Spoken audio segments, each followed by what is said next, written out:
If you need to recover your ESPN Plus account, but no longer have access to the phone number associated with it, follow these steps to regain access. Step 1. Visit the ESPN Plus login page. Go to the official ESPN Plus website and click on the login button. This will take you to the login page where you can start the recovery process. Step 2. Click on Forgot Password. On the login page, look for the Forgot Password link and click on it. This will prompt you to enter your email address associated with your ESPN Plus account. Step 3. Enter your email address. Input the email address linked to your ESPN Plus account in the provided field. Make sure to double check for any typos before submitting. Step 4. Check your email. After submitting your email address, check your inbox for a password reset email from ESPN Plus. If you don't see it, check your spam or junk folder as well. Step 5. Follow the instructions in the email.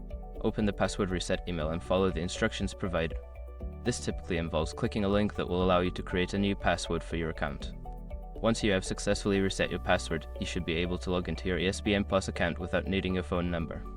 If you encounter any issues, consider reaching out to ESPN Plus customer support for further assistance.